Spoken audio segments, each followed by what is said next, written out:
Class 9th और हमारा subject है मैथमेटिक्स।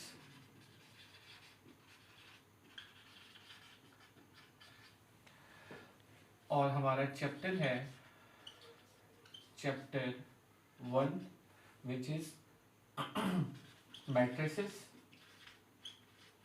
And determinants.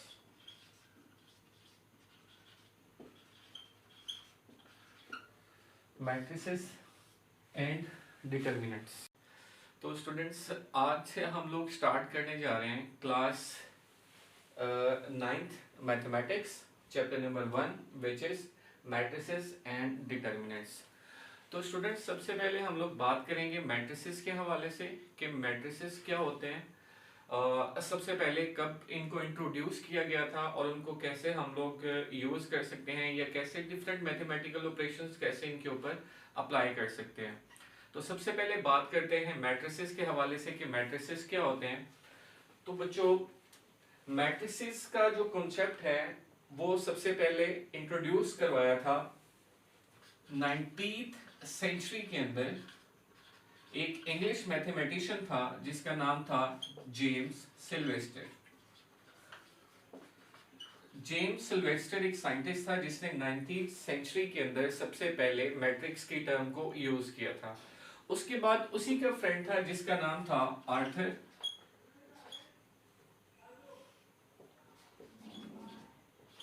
कैले। आर्थर कैले ने 1850s के अंदर मैट्रिक्स को यूज किया था और उसके बाद इसके ऊपर डिफरेंट मैथमेटिकल ऑपरेशंस अप्लाई किए गए थे। ठीक है, तो सबसे पहले हम लोग बात करते हैं मैट्रिसेस के डेफिनेशन के हवाले से कि मैट्रिसेस क्या होते हैं। तो जब हम लोग मैट्रिसेस के डेफिनेशन की बात करते हैं तो हमारे पास सबसे पहले आता है, हम लोग ये कह सकते हैं कि अ matrix is a rectangular array of real numbers,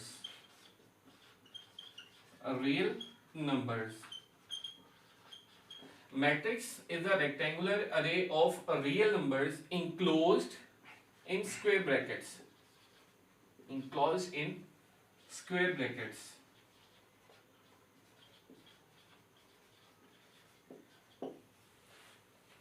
एक मैट्रिक्स क्या होता है कि मैट्रिक्स इज अ रेक्टेंगुलर अरे of real number enclosed in square brackets.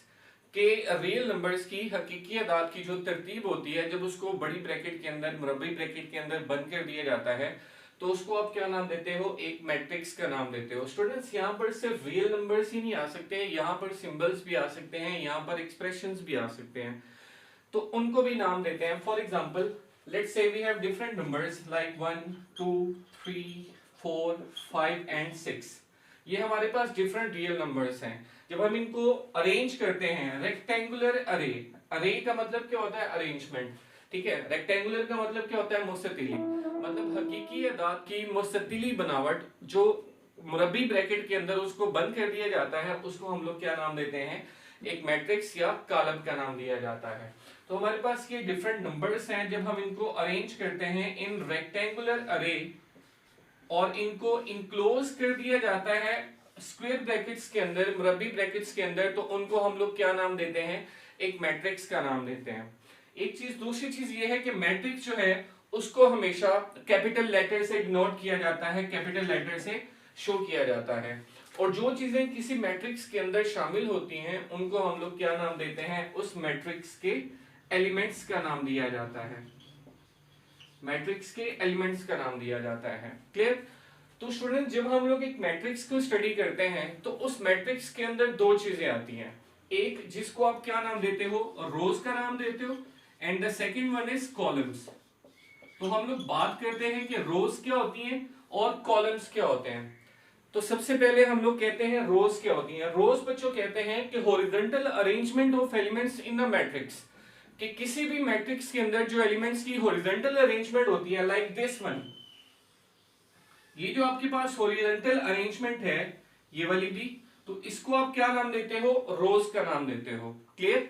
और दूसरी चीज क्या है? कॉलम्स। तो स्टूडेंट्स, कॉलम क्या होंगे कि किसी भी मैट्रिक्स के अंदर जो वर्टिकल अरेंजमेंट ऑफ एलिमेंट्स होती है लाइक दिस वन, ये वर्टिकल अरेंजमेंट ऑफ एलिमेंट्स है, तो इसको हम लोग क्या नाम देंगे, कॉलम्स का नाम देंगे।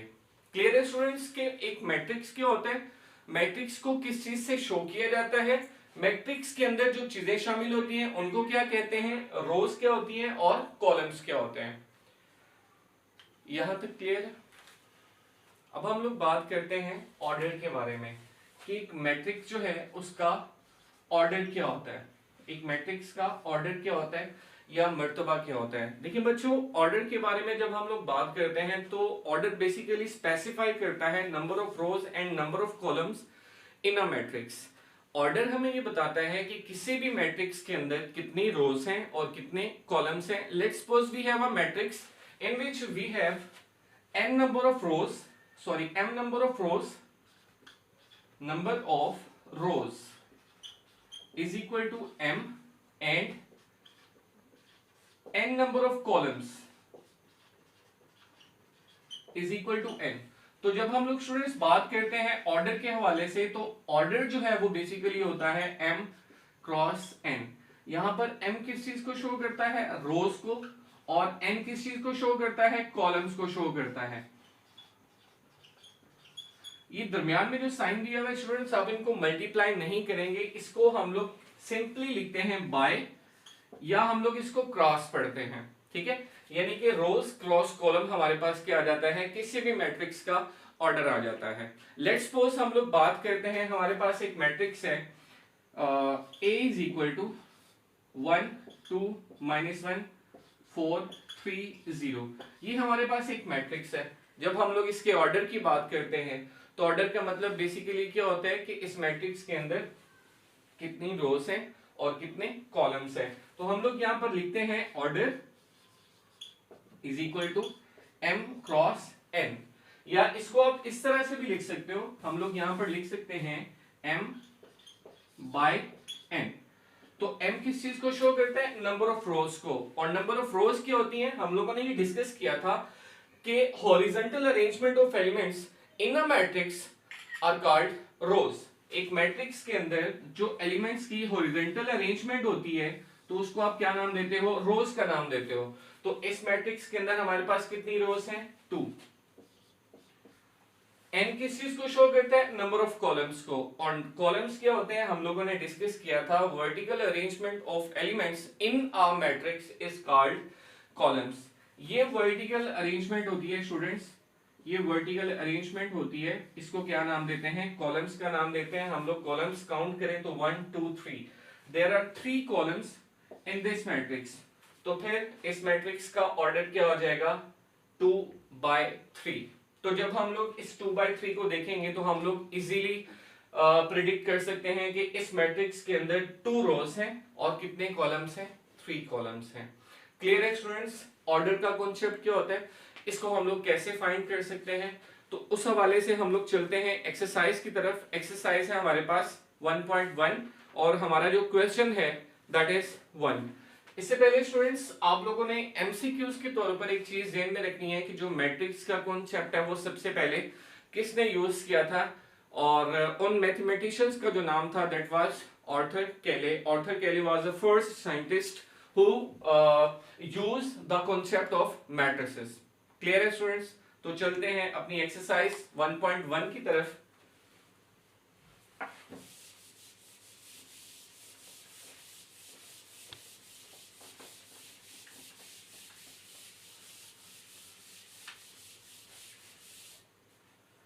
जी तो स्टूडेंट्स हमारे पास एक्सरसाइज है 1.1 और इसका हम लोग ट्राई करेंगे क्वेश्चन नंबर 1।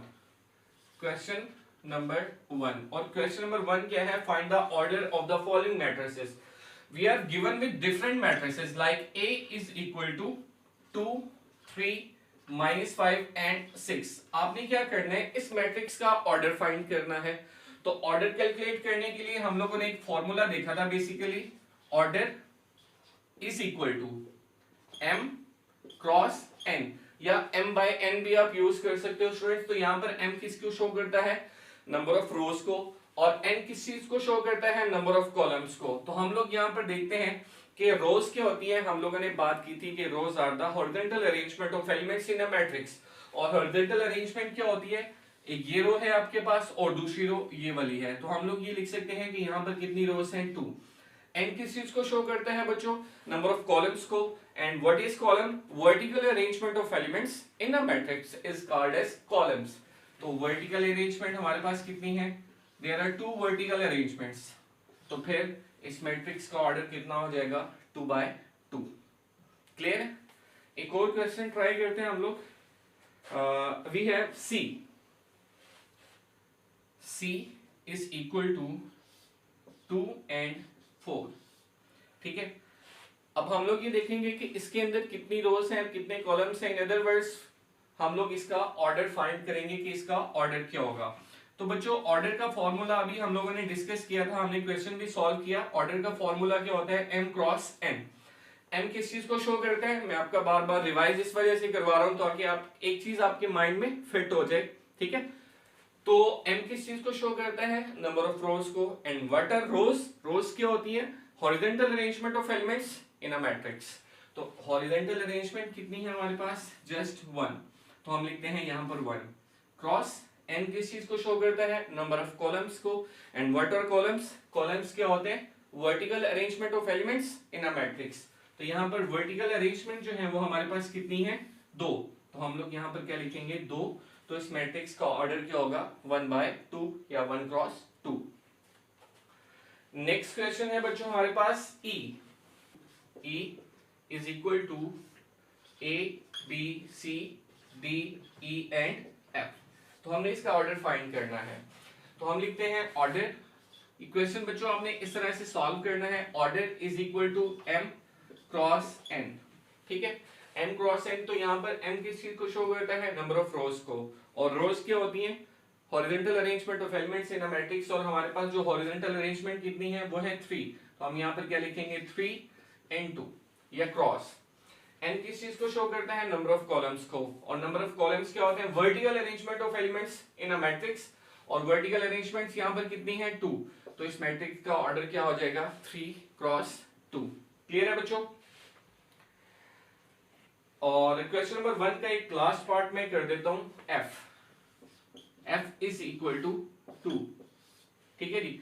तो जब हम लोग ऑर्डर की बात करते हैं तो ऑर्डर क्या होता है, m क्रॉस n। तो यहाँ पर m नंबर ऑफ रोज है एंड नंबर ऑफ रोज कितनी है, जस्ट 1। क्रॉस n किस चीज को शो करता है, नंबर ऑफ कॉलम्स को। और कॉलम्स कितने हैं यहाँ पर, जस्ट 1। तो इस मैट्रिक्स का जो ऑर्डर है वो क्या हो जाएगा, 1/1 या 1 क्रॉस 1। तो उम्मीद है बच्चों आपको समझ आ गई होगी कि किसी भी मैट्रिक्स का जो ऑर्डर है वो हम लोग किस तरह से कैलकुलेट कर सकते हैं, रोज कैसे देखते हैं, कॉलम्स कैसे देखते हैं, ऑर्डर कैसे फाइंड कर सकते हैं। ठीक है बच्चों, तो ये एक सिंपलेस्ट सा मेथड था जिसके जरिए हम लोग क्या कर सकते हैं, किसी भी मैट्रिक्स का ऑर्डर फाइंड कर सकते हैं। क्लियर है स्टूडेंट्स। जी तो स्टूडेंट्स यहाँ पर एक छोटी सी टर्म है, एक डेफिनेशन कह लें आप, जो है इक्विवेलेंट मैट्रिसेस।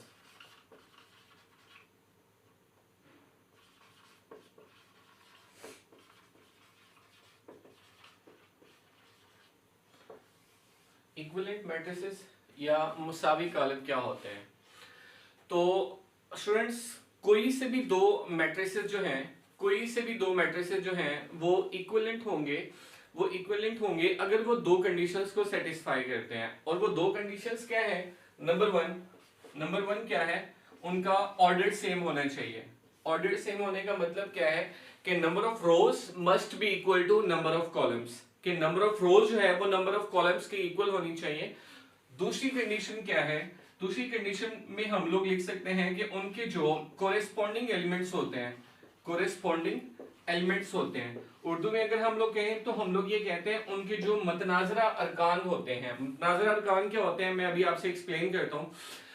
तो जब उनके कोरेस्पॉन्डिंग एलिमेंट सेम होते हैं तो वो मैट्रिसेस क्या होंगे, इक्विवेलेंट मैट्रिसेस होंगे। ठीक है, तो हम लोग ये कह सकते हैं कि two matrices will be equivalent if they satisfy the following two conditions. और वो दो कंडीशंस कौन सी हैं, नंबर वन, उनका order must be same, and number 2 their corresponding elements must be equal to each other, कि उनके जो कोरिस्पोंडिंग एलिमेंट्स होते हैं वो भी एक दूसरे के इक्वल होने चाहिए. Let's suppose we are given with two matrices, matrices A 0 2 4 1 plus 5.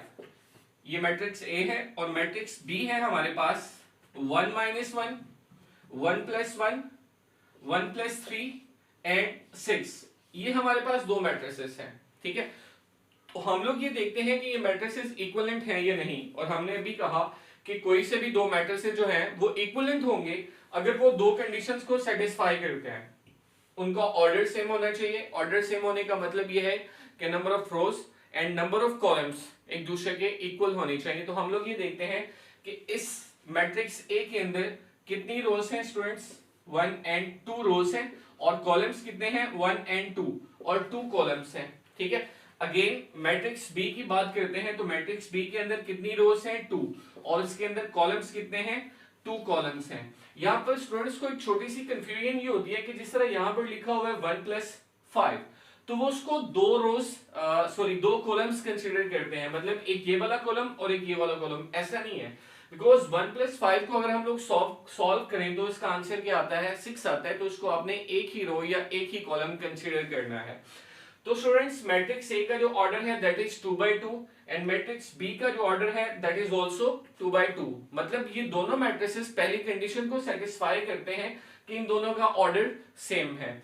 अब आते हैं कोरिस्पोंडिंग एलिमेंट्स की तरफ. स्टूडेंट्स कोरिस्पोंडिंग एलिमेंट्स क्या होते हैं कि मैट्रिक्स ए का जो फर्स्ट एलिमेंट है that must be equal to first elements of matrix B. के मैट्रिक्स ए का पहला एलिमेंट मैट्रिक्स बी के पहले एलिमेंट के इक्वल होना चाहिए, सेकंड एलिमेंट के इक्वल, थर्ड एलिमेंट के इक्वल, एंड फोर्थ एलिमेंट के इक्वल होना चाहिए. मतलब ये है कि मैट्रिक्स ए का जो करस्पॉन्डिंग एलिमेंट है, मतलब 0 का जो करस्पॉन्डिंग एलिमेंट है वो क्या होगा 1 माइनस 1, 2 का करस्पॉन्डिंग एलिमेंट क्या होगा 1 प्लस 1, 4 का करस्पॉन्डिंग एलिमेंट क्या होगा 1 प्लस 3, एंड 1 प्लस 5 का करस्पॉन्डिंग एलिमेंट क्या होगा 6. तो हम लोग ये देखते हैं 0. जब हम लोग इसको सॉल्व करते हैं तो 1 माइनस 1 का आंसर कितना आता है 0, 2 तो 1 प्लस 1 का आंसर कितना आता है 2, यहाँ पे 4 तो 3 प्लस 1 का आंसर कितना आता है 4, एंड दिस इज ऑलरेडी 6. तो जब हम लोग देखते हैं 0 0 के इक्वल, 2 2 के इक्वल, 4 4 के इक्वल, एंड 1 प्लस 5 किसके इक्वल है 6 के इक्वल है. बिकॉज जब हम लोग सॉल्व करते हैं 1 प्लस 5 को तो उसका आंसर क्या आता है 6 आता है. तो स्टूडेंट्स ये दोनों कंडीशंस को सेटिस्फाई करते हैं, मतलब इनका ऑर्डर भी सेम है और इसके कोरिस्पोंडिंग एलिमेंट्स भी सेम है. तो हम लोग ये कह सकते हैं कि ये दोनों मैट्रिसेस जो हैं वो एक दूसरे के इक्विवेलेंट हैं. क्लियर है स्टूडेंट्स? इक्विवेलेंट मैट्रिसेस क्या होते हैं, उनका ऑर्डर सेम होना चाहिए, उनके कोरिस्पोंडिंग एलिमेंट्स सेम होने चाहिए. फिर हम लोगों ने डिस्कस किया कि कोरिस्पोंडिंग एलिमेंट्स क्या होते हैं और वो किस तरह से एक दूसरे के इक्वल हो सकते हैं. इसमें अगर कोई प्रॉब्लम हो तो आप कमेंट बॉक्स में डिस्कस कर सकते हैं हमसे. ठीक है, तो चलते हैं क्वेश्चन नंबर 2 की तरफ. And question number 2 is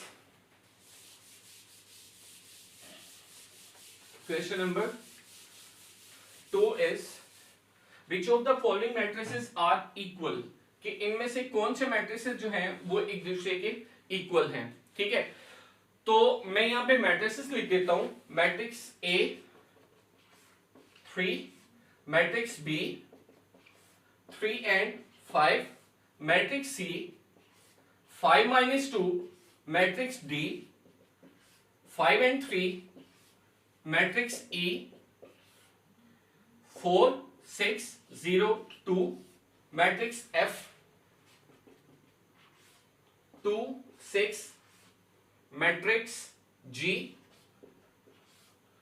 3 minus 1 and 3 plus 3, matrix matrix H. Matrix H is equal to 4 6 0 2, matrix I 3 3 plus 2, and matrix J 2 plus 2 2 plus 4 2 minus 2 and 2 plus 0. ये मैट्रिसेस गिवन है स्टूडेंट्स आपको, और आपने ये बताना है कि इनमें से कौन से मैट्रिसेस जो हैं which are equal to each other. तो हमने इक्विवेलेंट मैट्रिसेस की डेफिनेशन पढ़ी थी कि कोई से भी दो मैट्रिसेस जो हैं वो इक्विवेलेंट होंगे if they satisfy the two conditions, और वो दो कंडीशंस क्या है, नंबर 1 उनका ऑर्डर सेम होना चाहिए, and number 2 their corresponding elements must be equal to each other. Clear है? तो हम लोग ये देखते हैं कि कौन से मैट्रिसेस जो हैं वो एक दूसरे के इक्वल हैं। तो सबसे पहले है आपके पास मैट्रिक्स ए, तो इसका ऑर्डर क्या होगा, 1 by 1। क्लियर है जी? ये किसके इक्वल होगा, यहां पर अगर हम लोग आते हैं तो 5 - 2, इसका आंसर कितना आता है, 3। ठीक है जी? तो इसका एलिमेंट भी 3 है और इसका एलिमेंट भी 3 है, और इसका ऑर्डर भी क्या है, 1 by 1, क्योंकि इसके अंदर एक ही रो है और एक ही कॉलम है। तो हम लोग यहां पर लिख सकते हैं कि matrix A is equal to matrix C. अब आते हैं मैट्रिक्स बी की तरफ, वो किसके इक्वल होगा, is it equal to D? No, it's not equal to D. Why sir? Because इसका जो फर्स्ट एलिमेंट है वो क्या है, 3, और इसका फर्स्ट एलिमेंट क्या है, 5। इसका सेकेंड एलिमेंट 5 और इसका सेकेंड एलिमेंट क्या है, 3। मतलब इनके कोरिस्पोंडिंग एलिमेंट्स सेम नहीं है, so they will not equal to each other. तो फिर बी किसके इक्वल होगा, बी किसके इक्वल होगा, आई के इक्वल होगा students, because it's 3 and 3 + 2 is equal to 5। तो फिर इसका फर्स्ट एलिमेंट 3, यहां भी 3, सेकेंड एलिमेंट 5, यहां भी 5। ठीक है? इनके कोरिस्पोंडिंग एलिमेंट तो सेम हो गए। अब इनके ऑर्डर की बात करते हैं, तो बच्चों इनका ऑर्डर जो है वो क्या होगा, कितनी रोज है, 1, कॉलम्स कितने हैं, 2। यहां पर भी कितनी रोज है, 1, कॉलम्स कितने हैं, 2। यानी कि इनका ऑर्डर भी सेम है और इसके कोरिस्पोंडिंग एलिमेंट्स भी इक्वल हैं एक दूसरे के। तो फिर हम लोग लिख सकते हैं कि matrix B is equal to matrix I. तो स्टूडेंट्स चलते हैं मैट्रिक्स डी की तरफ। क्या मैट्रिक्स डी किसी के इक्वल होगा? No sir, it's not equal to any of the matrices which are given in question.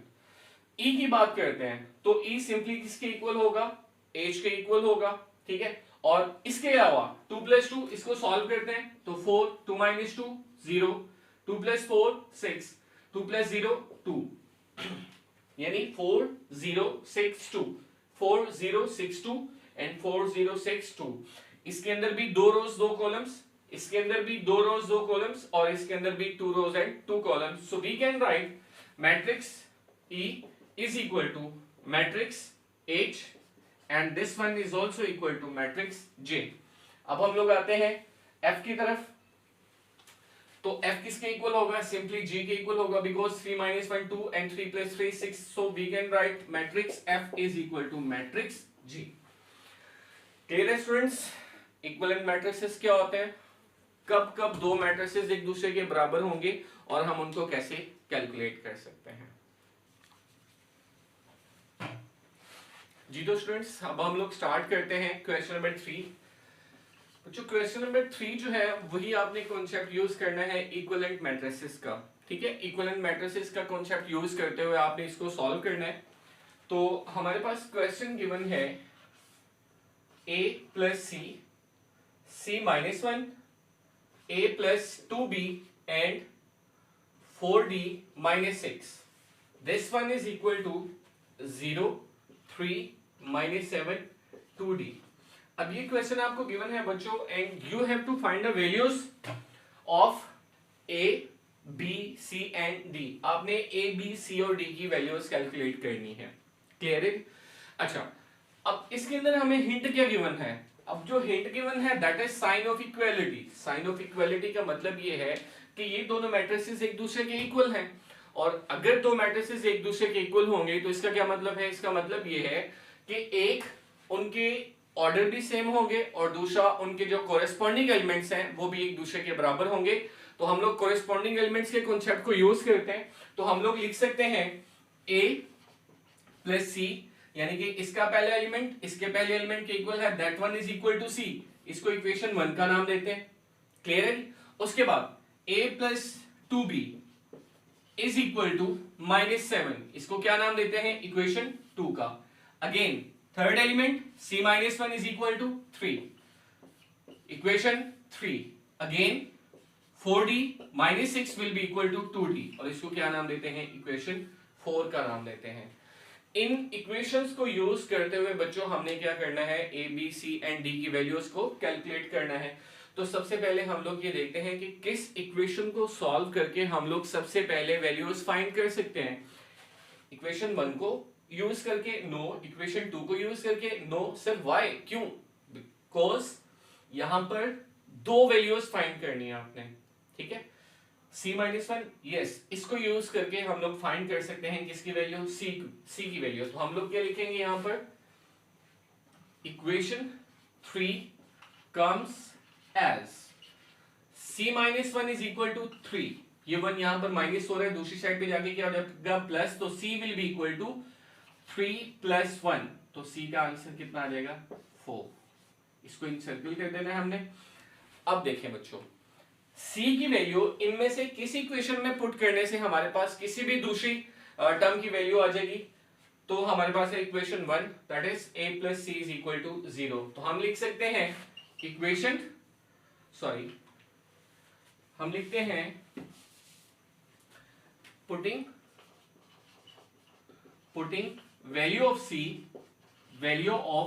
c in equation 1, ठीक है बच्चों।